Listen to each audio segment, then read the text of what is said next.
Well, welcome to the first episode of our co-hosted Beyond the Text podcast with me, Samuel Woodall.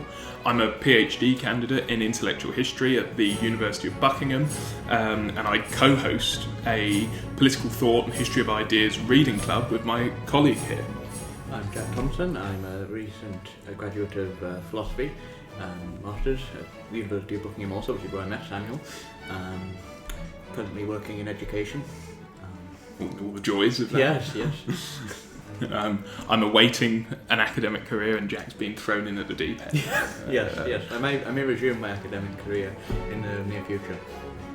But today we're going to be doing, the first of our co-hosted podcasts for Beyond the Text, which is going to be based on the first session of our reading club that we did a couple of months ago on Jean-Jacques Rousseau and the social contract.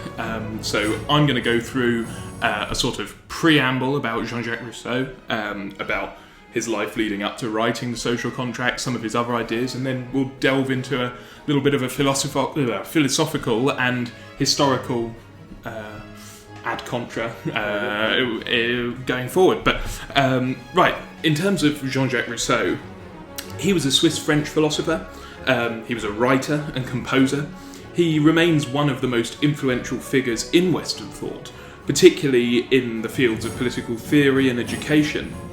His seminal work, The Social Contract, which was written in 1762, introduced the idea that legitimate government must be based on the consent of the governed, a concept that would shape modern democratic theory.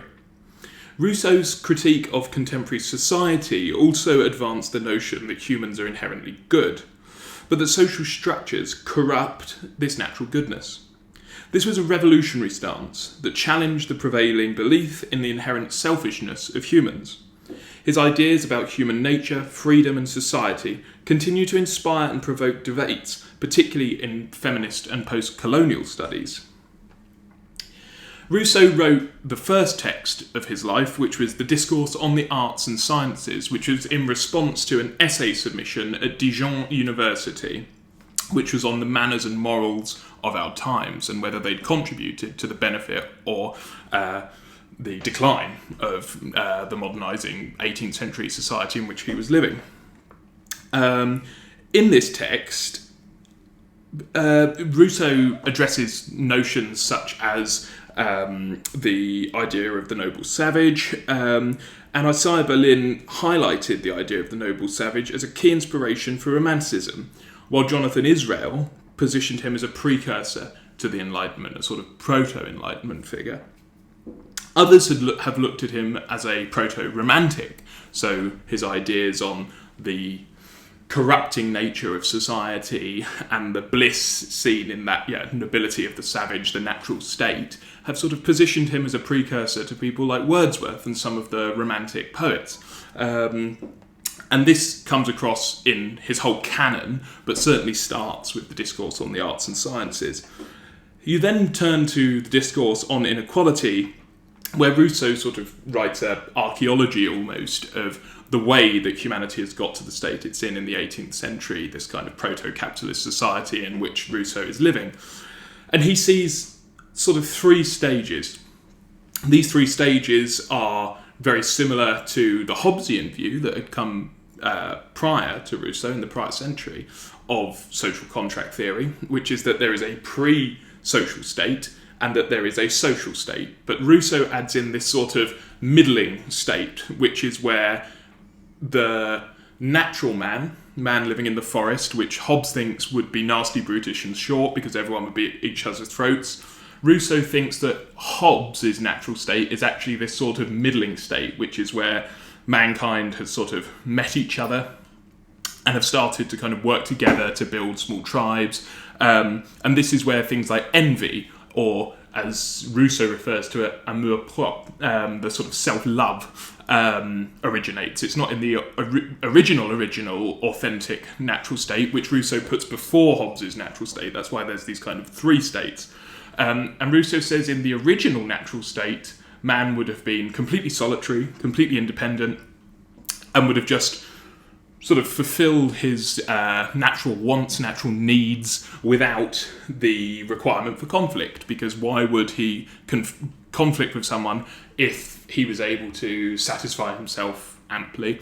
And if he did interact with someone else, it would probably be to help them or to at least sort of not engage with them with any animosity, which I think is a point at which Jack and I probably differ over an interpretation of Rousseau and how realistic it is. But in this way, Rousseau creates this kind of state of nature, which is very, very different to Thomas Hobbes. And we should probably at some point do an episode on Hobbes to precursor this, but belatedly. But it's very, very different to Hobbes. It's more in a vein of sort of John Locke, who also is a social contract theorist in between Hobbes and Rousseau, who says that there's sort of a blank slate, that no one would be sort of nasty or good, that they would kind of just come into the world and try and work things out for themselves in a social contract, and that it would be a kind of necessity to create society. But both Hobbes and Locke see society as necessary, whereas Rousseau doesn't. He thinks that's the thing that has corrupted mankind. So that's what he lays out in the discourse on inequality. What Jack and I have been focusing on for the Reading Club and for this podcast is Book 4 of the Social Contract, which delves into the complexities of the general will, the role of the sovereign, and the delicate balance between the individual freedom and collective authority within the state. We'll probably explore things like the necessity of civil religion, the challenges posed by factions within a state, and the provocative assertion that individuals may need to be forced to be free. Our discussion will also consider Rousseau's thoughts on education, democracy, and the potential tensions between the majority's will and the rights of the minority. So I think from there, we can probably engage in a little bit of discussion. Great. That sounds great. So what were your... As someone who adores Rousseau, I've read The Social Contract, as I was saying earlier, with a plethora of other left-wing canon texts when I was 14, 15, and it's always been rooted in my mind in terms of the way that I look at the formation of political society. But for you coming at this, what were your first feelings? What were your first thoughts? I guess my first impression of Rousseau is what I would say the naivety about human nature, which undergirds the whole system of thought, beginning with his particular account of the state of nature. The idea that man is intrinsically good, the idea that the simplicity of men will yield a simple politics, that it will guarantee unanimity of opinion, and that the chief marker of political success is morality rather than knowledge. I think both are important, but his complete lack of interest in actually coming to terms with a very complex state of affairs, which is what I think we actually encounter as political agents. All of that seems to be brushed aside for what is a very poetic and very emotionally compelling account of man, and I understand the extent to which our desires, when they're not brought into unity, complicate the social order. They complicate our own lives, first of all. So I understand why he would insist on the simplicity of men. But the fact of the matter is that, from my perspective, we're not simple. We're not. But the world's not simple. So there are sort of anthropological difficulties leading to further difficulties. You know, if man is fundamentally good, why can he not build the good society? There's questions about what the use of liberty is. If it comes sort of at the end of the process, if it's guaranteed by the society, and by the election of principles according to the general will. So those are my preliminary. No, I can see that, and I think that's an interesting point you raise, which maybe we should explore further, is around that idea of why is Rousseau so desperate for this kind of moral telos, this moral kind of search that he's on against more of a knowledgeable one sort of epistemological one. What's surprising for you about that? Do you think it's because you kind of come at the Enlightenment in the sense of the Enlightenment's this project for knowledge, this project seeking kind of information and understanding the world? Like, why do you see his sort of search for the moral society as sort of a little bit of a sort of confusion when it sits within an Enlightenment narrative?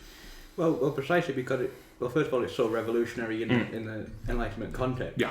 The Enlightenment is a project about enlightenment through reason. Yeah. Whereas Rousseau, I think, is the first person to come along and say, no, it's actually a moral enlightenment, as it were.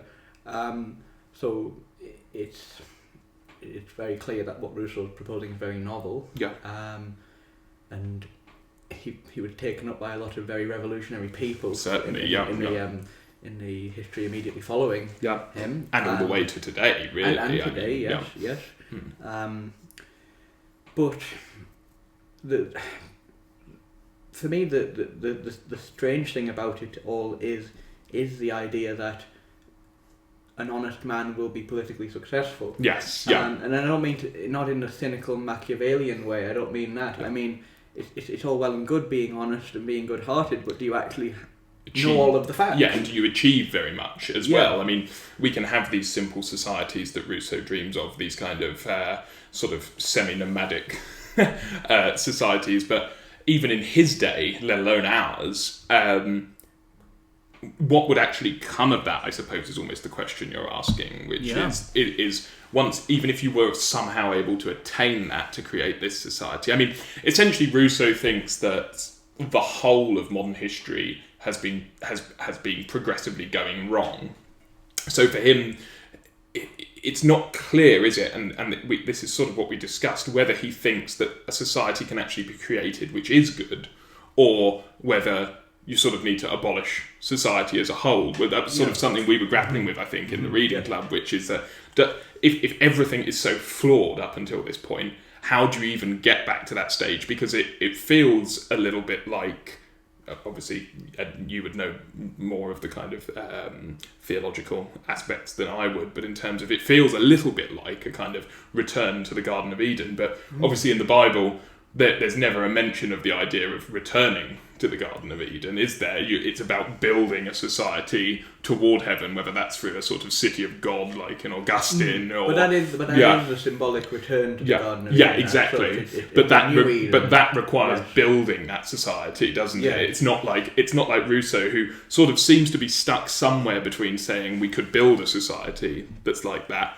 or is it that he's sort of saying, well, just abandon society and return to the woods, to the forest? Like, an important part here is that this is the get-go of imperialism at the time, of colonialism, of colonial expansion, of discovery, of exploration, and you've got reports coming back to Paris in the 1760s of French explorers interacting with the tribes in North America. So there is a part of Rousseau that could be thinking, actually abandon this society, and if they're living their lives in the modern world as they have been for centuries, why can't we return to a life like they are? Or is he saying we need to bring this in and create a general will for society that emulates aspects of the state of nature within society? What was that last question? How is he trying to turn this into a political project if he's not just abandoning society and saying let's return to the forest? What do you think his idea is around this concept that comes up in Book 4 of the general will? How will that create this kind of moral society? Okay, yes. The synthesis is that you take, in his view, the ethics of a tribal society, and you try and structure a government which can make use of that ethic and preserve that ethic, and so he makes a lot of practical points limiting the length of debate. Because he thinks that if the debate's going on too long, it's stifling, and it's because there's covert interest, and so it would be better for the longevity of the day if we just kept our debates brief. it shouldn't. And who should be doing the debating? Well, he has his elected representatives. Yeah. And it's a small society he's thinking about, as we discussed. Well, exactly. And so it's a pretty representative group of people. He's not necessarily grappling with the kind of pragmatics of representation that the American fathers would have to grapple with, or the French revolutionaries would, with some sort of mega state. He's looking very much to a small state, to a small group of people, and I mean, ultimately, he is looking to his homeland of Geneva, where he was born, where his father was thrown out of, where he ultimately would be sort of cast out of in a way. And he's looking to that virtuous clergy of the kind of Calvinist Geneva as the idea that you have a small, very small state like that, where, as you say, you don't need to kind of abstract the democratic process too much from the individuals. Obviously, these are certain individuals. It's certainly not the whole sort of plebiscite. It's a certain group of individuals, but at the same time, it needs to be as close to those members of the society to be able to deliberate those political ideas, rather than abstracting it too far away, and certainly not within a mammoth state, because, as you say, at that point, deliberation takes too long, coveted interests, and the whole process just breaks down. So the idea that Rousseau's picked up by French revolutionaries, that it can somehow apply to this massive state, would have been completely abhorrent to him. I don't know how he would have dealt with France. He would have probably recommended it being broken up into smaller states that operated kind of individually. But I do actually have an excerpt about Rousseau's sort of love of Geneva, but from Richie Robertson's The Pursuit of Happiness in the Enlightenment. Throughout the social contract, however, Rousseau has evoked an alternative that since he finds an approach to it in modern Switzerland, may not be wholly utopian. A society living in virtuous poverty, where everyone is conscious of being a citizen and wishes to serve the polity, alluding to the classical view that one can only realise one's humanity fully as an active member of the polity. Rousseau declares, "In politics as in ethics, not to do good is a great evil, and every useless citizen may be looked upon as a pernicious man." Wow, okay. Which is quite strong, isn't it? I mean... Right. But he says that in our chapter that we read, he makes a point that man is for the state. The state is not for man. There's different ways of sort of using your vote, as it were, and you can sort of sell out your vote to share it for particular interests. So, I in the context of later debates on different views of freedom, that comes under what they describe as positive freedom. And so, there was a debate later on about whether Rousseau was naive to think that the common good actually served, the interest of individual freedoms. But I guess for Rousseau that's not a question, because your only objective is to think about the common good, and you do sort of sacrifice yourself. Which again comes back to this what you were raising about kind of this obsession with morality over knowledge, and I mean, I think one of the questions it raises is, well, if everyone is good and thinking about the state, well, why aren't states good then? Where does the flaw lie? Well, I don't think he has a great answer to that. Because there has to be that potential for sin, as it were, and for corruption built into the and obviously that's the fall, if we are using this biblical comparison. The fall, and therefore the eviction from the Garden of Eden. But why haven't these virtuous states arisen if man is naturally so? Well, he tries to describe a kind of fall which is to do with the development of society, but it seems somewhat arbitrary. I don't fully understand, reading Rousseau, at what point the community grows and then becomes a society that is inimical to the good, the common good. So for me, the answer is to recognise that actually the cut-off point would be arbitrary because the possibility for corruption and for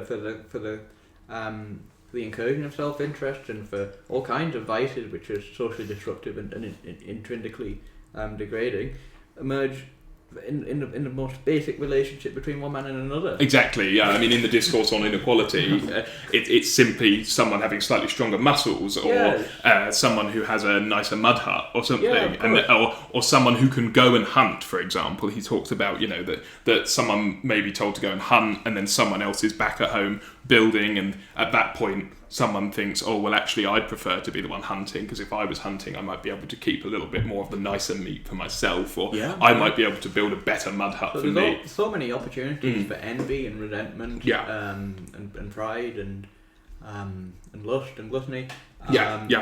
In the most basic society, so there's no reason why there should be some degree of social organisation which suddenly introduces all these vices. They were there from the start. Now, and also, what's more, perhaps the creation of certain social institutions might benefit us, might regulate us.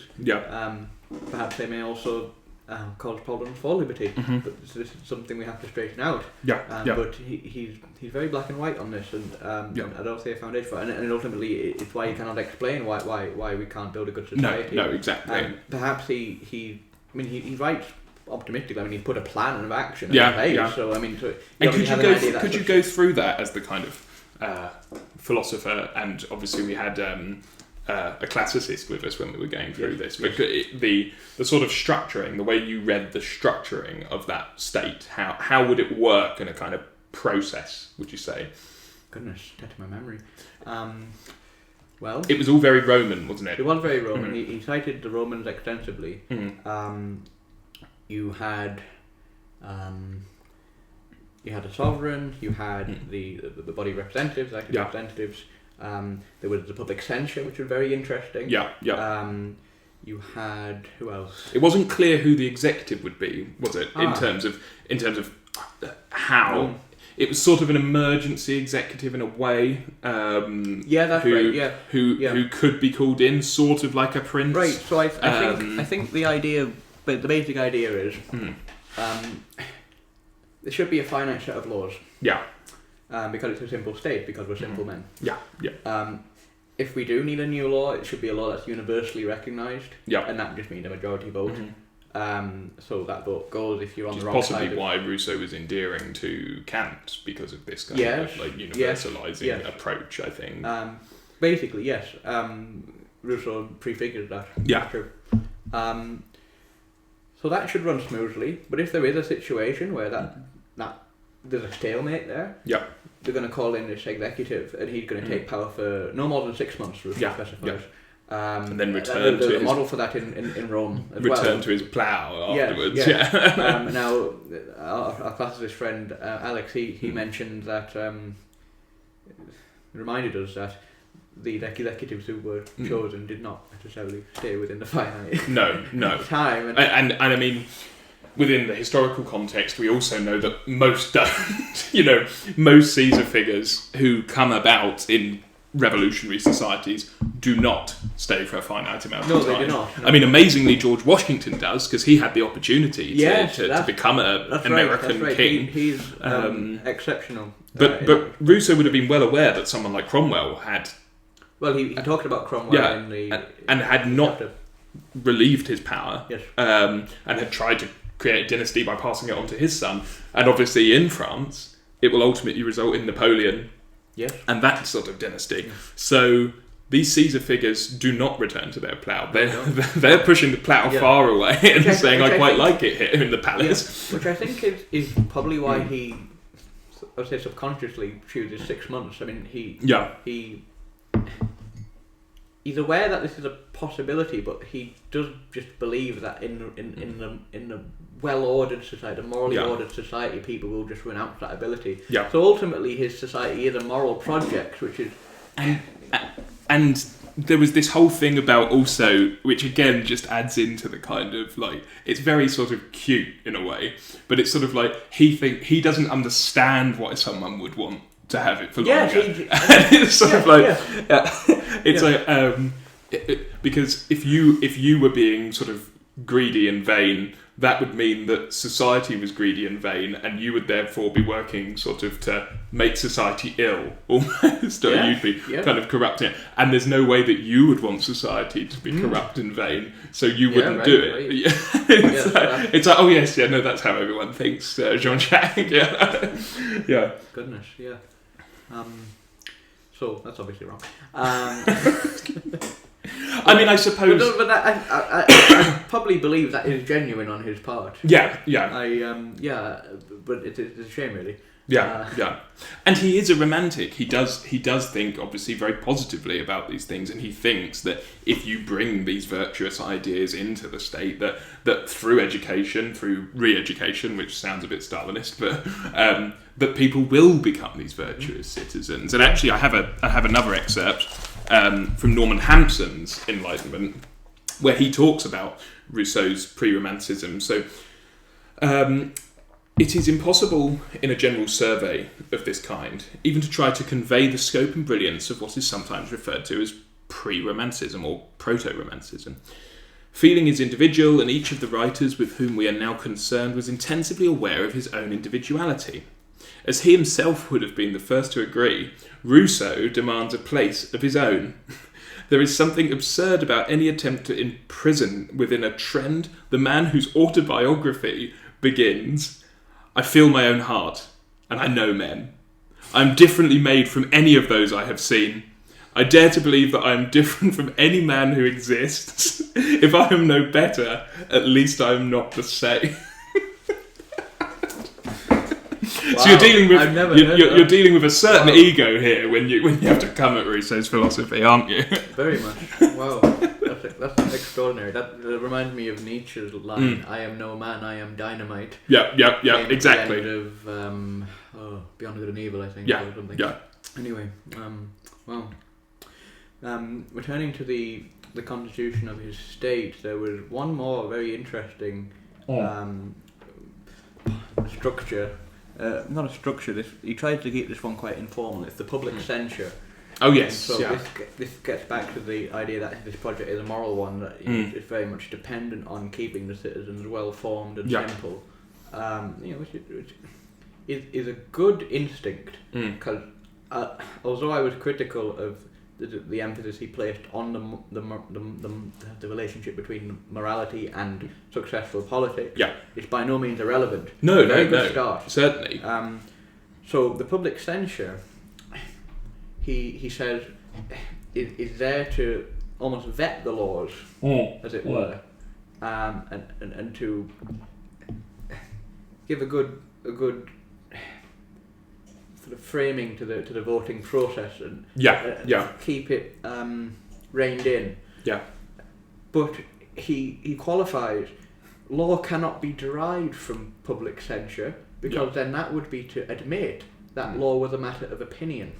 Yeah. Now, I find that very interesting, because my understanding of Rousseau's sort of philosophy of the state, I'm getting this from some later readers. Hayek makes a mention of this. Hayek talks about this transformation that happened beginning with, I think, Descartes, but particularly Thomas Hobbes, that you go from thinking that the law is prior to authority, to thinking that authority is prior to law. So law derives from authority, and then the question is, well, who's the authority?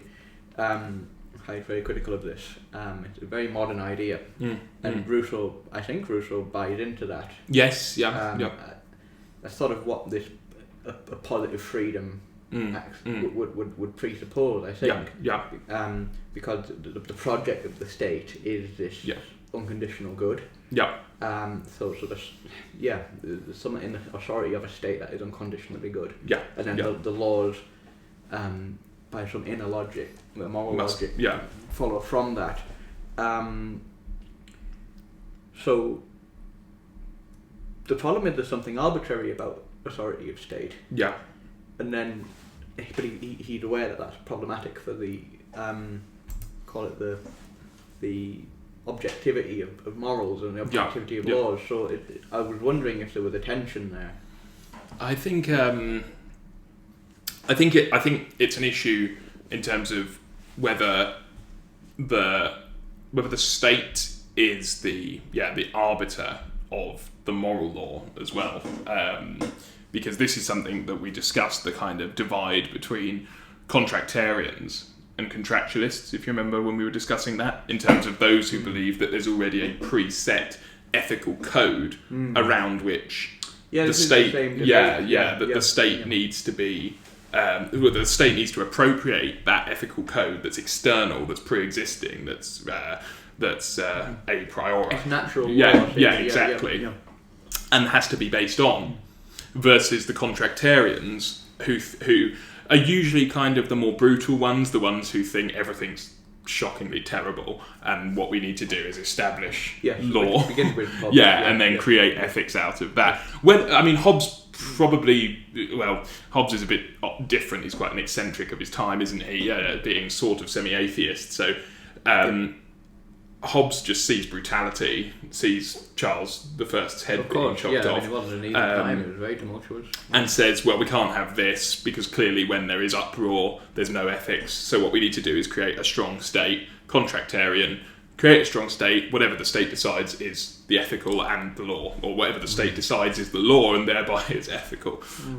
Whereas contractualists, people like Rousseau, but much more sort of in later social contract theory, so people like Rawls, are looking to an ethical code that sits outside of the state to bring in, to improve the state. And Rousseau is somewhat doing that, but on the where was I going?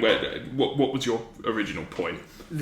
Whether there's a tension between his awareness that you don't want to root law in public censure, versus the idea that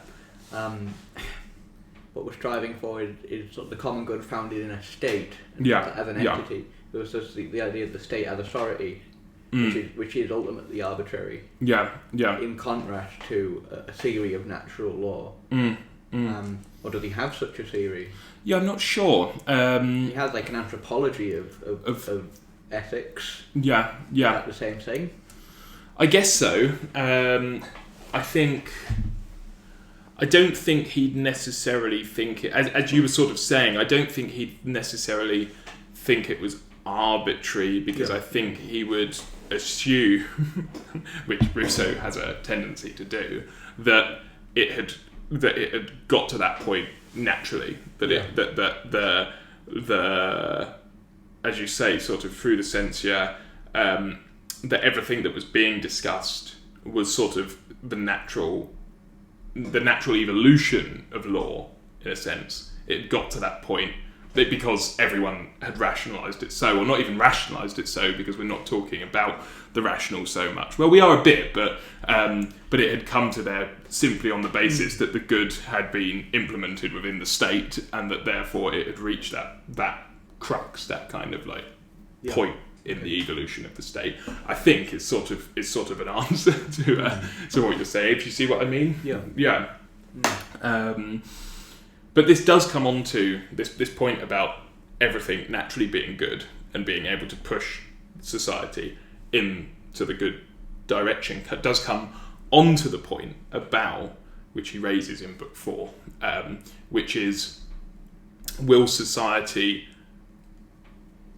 as the majority heads in the good direction, if there are a minority who are not, they're heading in the bad direction, will they need to be, and this is one of the quotes from Book 4, will they need to be forced to be free? And how is he trying to suggest that? What does he mean by that? How does he see that working? Why does he think there could be people that need to be forced to be free? That's complicated, because it's symptomatic of the idea that freedom is a product of the state, not something prior to it. Which is a debatable idea. Already. But if you are of the view that man needs to be made free. I would agree with in a certain version of that. Version of that idea. In the sense of what, being educated or being... Yeah, I mean a good beginning of this idea is... A good summary of this idea is found in John Locke in the second the second treatise of the second treatise on government. That's the one. Yes, he says, look, I mean, you're born free metaphysically speaking, but freedom isn't this like superpower. It's something you cultivate. You use it effectively or ineffectively, and I entirely accept that. So you mature in your freedom, and Locke describes what that maturity looks like a bit. So I guess for Rousseau, there need to be evidence of a certain moral maturity. Certainly. For the effective use of freedom, which is for him just voting for what happens to be the common will. Exactly. Which again is quite difficult to understand how you'd reach a common will. I mean, I don't necessarily know how he even thinks, because you can probably agree, and this is sort of... you just think that because people are simple, if exactly. are well-tempered and have simple desires, then why would they come into conflict with each other? But this is where... I mean, are there any precursors to this, obviously, from your philosophical perspective? Because obviously, I'm looking at this through a historical lens about sort of the evolution of democracy, and this is kind of where I start. For you, in terms of discussing the will, and about how will to relate to one another, like... what's the kind of milieu you think, even from a Catholic Christian perspective at this time? How have interacting wills been discussed before? The idea of the will of the kind of individual agent. What's the discussion of agency at the time? Testing my knowledge, I'm quite ignorant of this literature, certainly as it manifests in political sort. But even within a Christian context to do with like the soul, because obviously these are a lot of the things he's responding. I mean, he despises the Catholic League, for example, because they've been interfering in politics and, well, ultimately assassinating a French king because they weren't doing because he wasn't doing the Pope's bidding. But obviously discussions of this are going on, aren't they? How within like the Holy See within the Church are sort of interacting wills, interacting opinions. How is that operating? Goodness.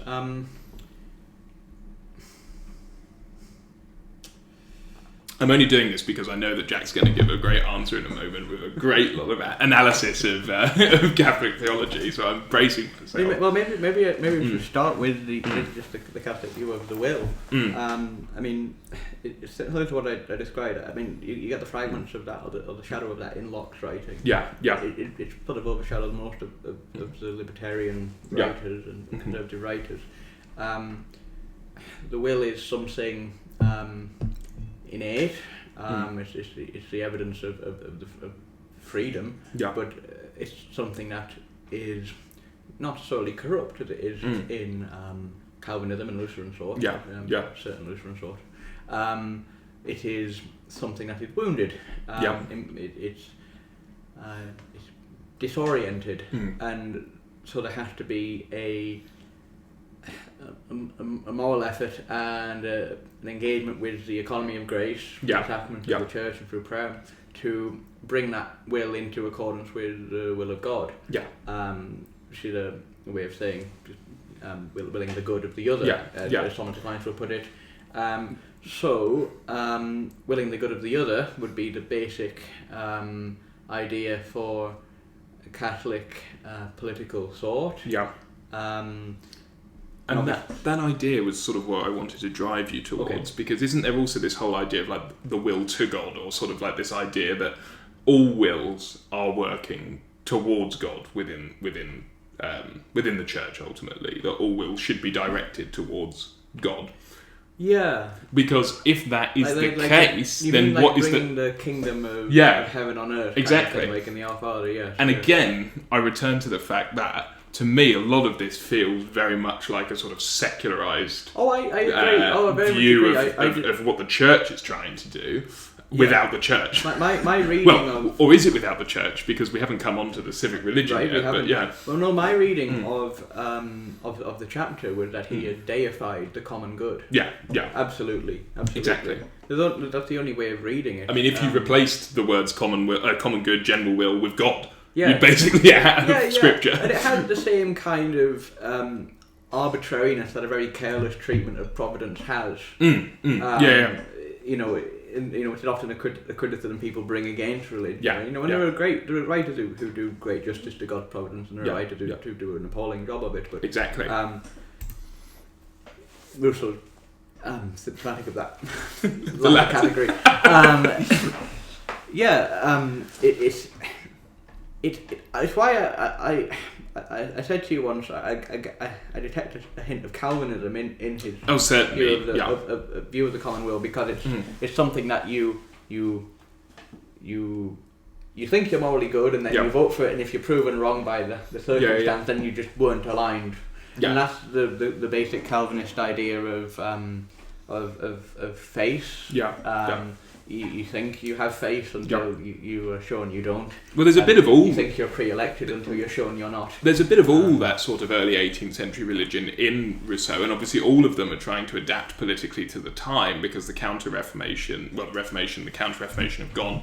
I mean, Rousseau grows up obviously in a Calvinist society, but then on his walks that he discusses in his biography, he goes to Italy. Yes. And he stays within this kind of lodge place. But to be able to become a member of this sort of lodge, I can't remember exactly what it was, whether it is actually I can't remember whether it's a overtly religious community that he joins, or whether it's simply that to even be part of this community at all, he has to convert. So he joins the Catholic, the Holy See, the Apostolic See, and becomes a Catholic, really? Essentially. I don't think he ever truly believes it, that he has, but he's certainly moving within all of these religious circles, so he's getting bits, and he's clearly very interested in faith. So I do see that, and obviously coming to the idea of a civic religion, that's one of the things he uses to try and answer some of the questions that we have posed, which is that if you create a civic religion, so you don't have a god, but you create this kind of ethical code, which would be very similar, I would guess, to Scripture, to Christian Scripture, because most of what he's trying to put across is to do with virtue, to do with creating the good man, and trying to emulate that within the state. These are all ideas that we're familiar with, from Augustine to St. Thomas Aquinas. I mean, Aquinas is certainly doing a similar thing as well in the Summa Theologica. But with a civic religion, you'd remove the god, but you'd create an ethical code that encompasses all citizens of the state, but without the sort of the god figure, and that would somehow bind everyone into a sense of kind of mutual responsibility, because they'd all be brought up with it. But what he doesn't address is necessarily the educational part, which is what he will address later in life in Emile, and how you actually get to that kind of civic religion and that kind of that synthesized state. But what do you think about civic religion as a theologian, or more of a theologian than I?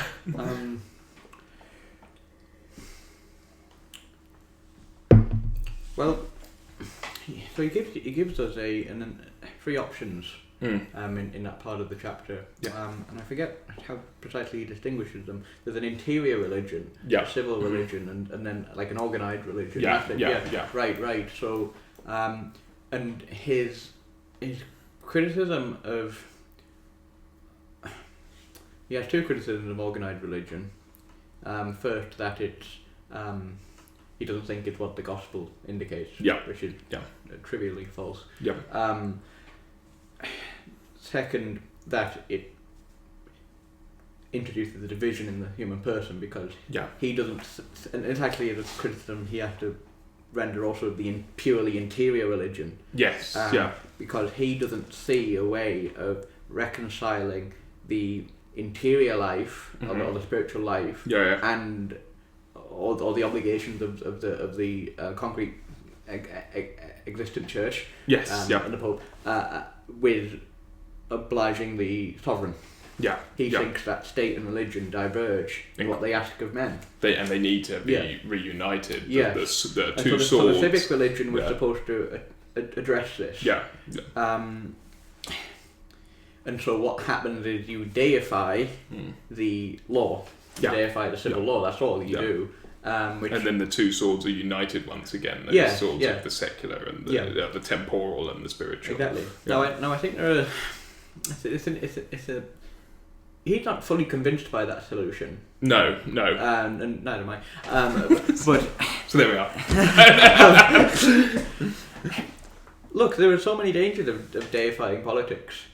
I think part of the reason modern politics and politics historically has been so difficult is because we take it a bit too seriously, and we start to become too narrow-minded about the political parties and this political party has the answers. They become myths. Not that obviously I'm trying to insult religion in that way, but simply the study of mythography. Obviously, it's very much a myth of our time in terms of politics. In terms of this is the good or this is the bad, this is the evil, this is the the positive, this is an ideology that will somehow come up with these universal answers. I think exactly politics has become mythologized in that sense, and then and it means people start becoming parodies of political ideas rather than addressing concrete issues, which are often a lot more complex and the solution to which might actually come from your opponent.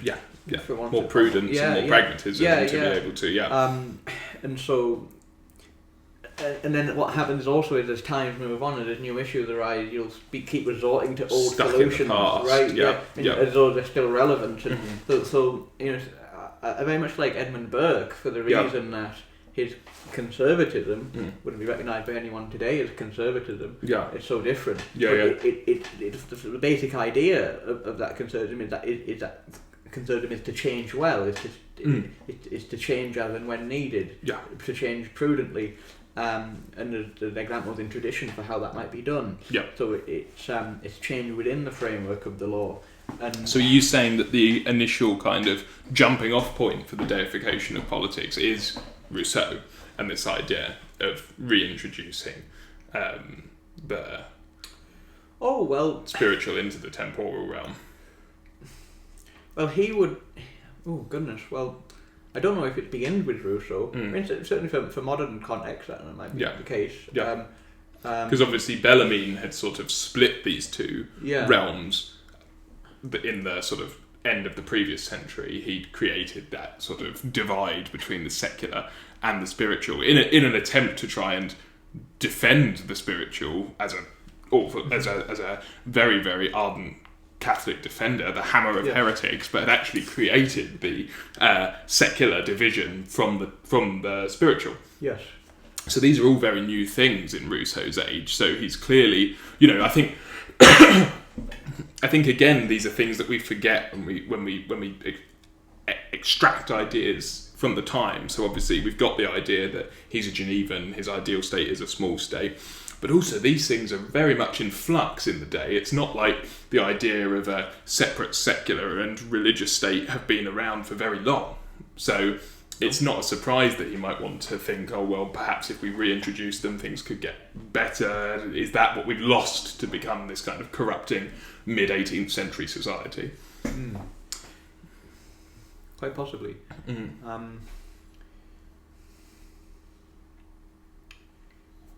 We've lost the separation of the states. And Rousseau thinks that. I think... I'm not saying necessarily that he does. I'm just saying that within the context of his day, it's not a surprise that he's coming up with quite sort of eccentric ways of trying to bring back what he thinks could be a better, more virtuous age.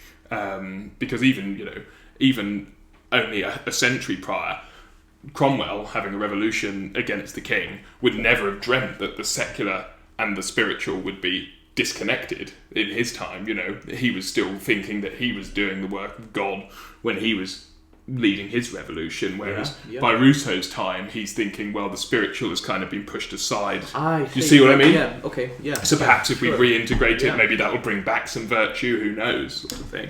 I think so. Your most low resolution account of what religion is just an ethical code. And that's obviously where it begins. So he obviously is trying to resituate that into politics, and so the implication would be that he felt that secular politics in the 18th century had become very utilitarian, to misappropriate that word anachronistically.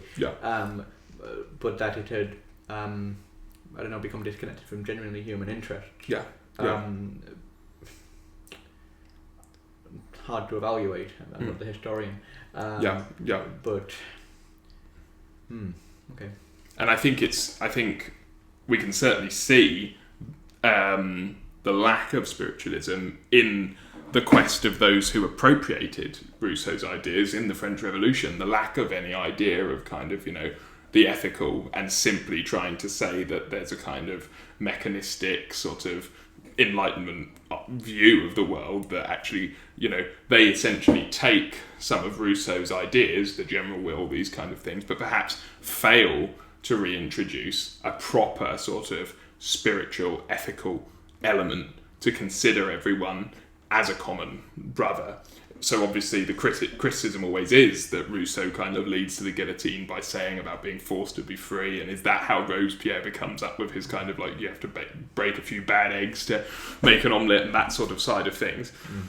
But perhaps it was that lack of kind of reintegrating the spiritual, reintegrating the sort of ethical side of religion that led to this kind of much more mechanistic interpretation of Rousseau at the time of the French Revolution, which has scarred his legacy so much. And lots of other dictatorships of even the 20th century, you have writers who say that it starts with Rousseau, this kind of counter-Enlightenment figure that leads up to the gates of Auschwitz and the Stalinist purges, which I don't think is fair at all. I think it's anachronism, and you can't read back to some eccentric Swiss Frenchman who's wandering around enjoying being spanked by his nanny, and obviously he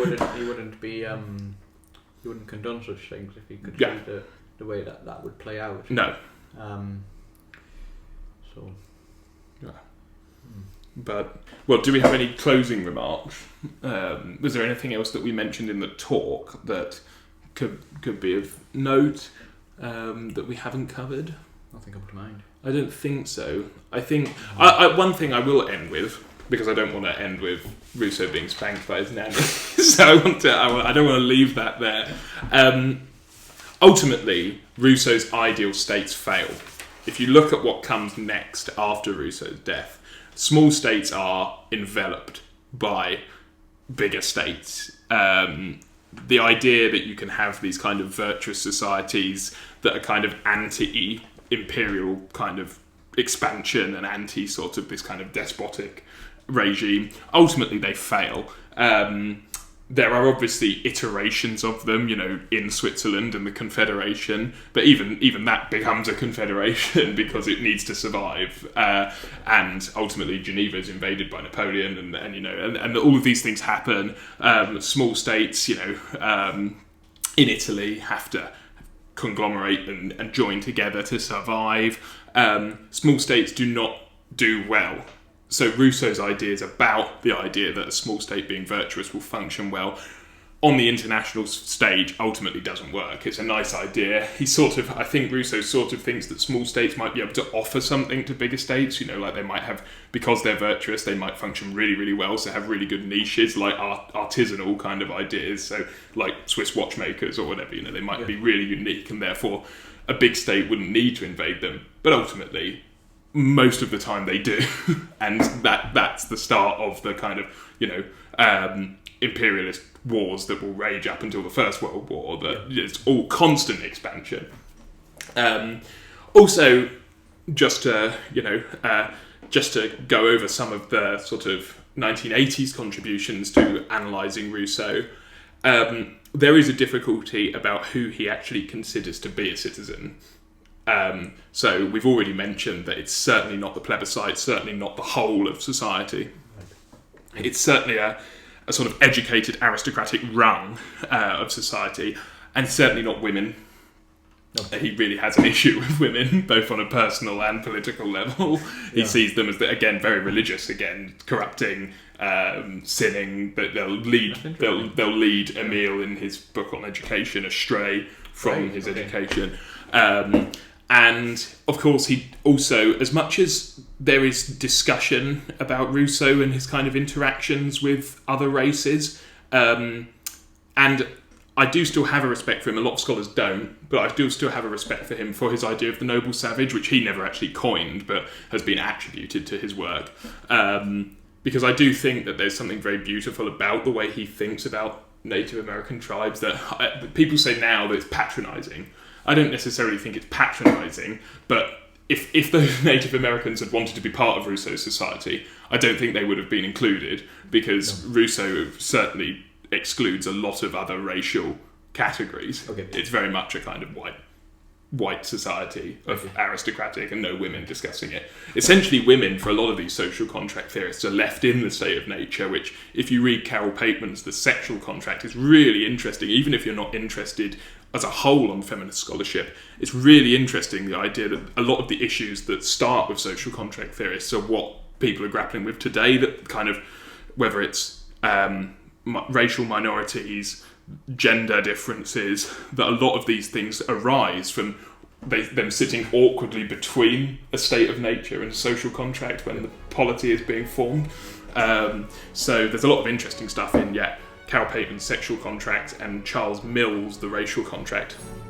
But yeah, I think unless you have anything to comment on either of those points, I mean, small states do fail, don't they? I don't think there's really a particular example. Small states do fail. People point to Switzerland, which is Geneva. Yeah. They've done very well. It depends if they can secure sufficient, what do you say, alliances with their neighbours. Yeah, exactly. Dependence on certain resources. I mean,